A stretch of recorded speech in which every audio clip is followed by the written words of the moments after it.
Le néolibéralisme ou le nouveau libéralisme. Le néolibéralisme est un mouvement de pensée qui prône la liberté du commerce et considère indésirable l'intervention de l'État dans l'économie et la société.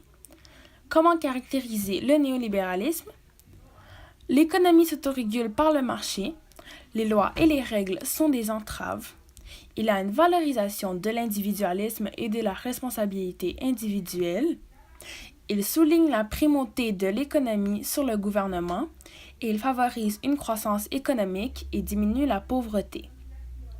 Mettons-nous maintenant en contexte. La crise de 1929 a provoqué une profonde dépression. La théorie économique qui dominait était le laisser-faire.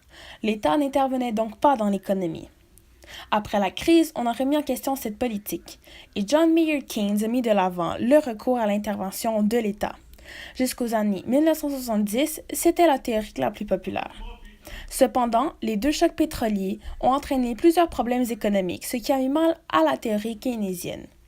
En premier, c'était le Chili qui a expérimenté un gouvernement libéral, puis la Grande-Bretagne, les États-Unis et le Canada, avec Brian Mulroney. Voyons maintenant Friedrich von Hayek qui va nous expliquer son histoire. Ici Friedrich von Hayek. Je suis un économiste autrichien et j'écris le livre The Road to Serfdom, qui a été l'ouvrage fondateur du néolibéralisme. Dans cet ouvrage, j'ai attaqué l'intervention de l'État pour laisser le marché fonctionner librement.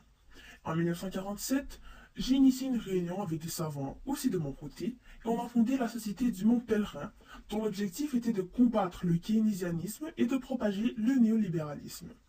Au Canada, le premier qui a imposé la pensée néolibérale est Brian Mulroney, le gouverneur. Et il a conclu l'accord de libre-échange nord-américain à l'ENA. Retournons maintenant aux manifestations culturelles liées au néolibéralisme.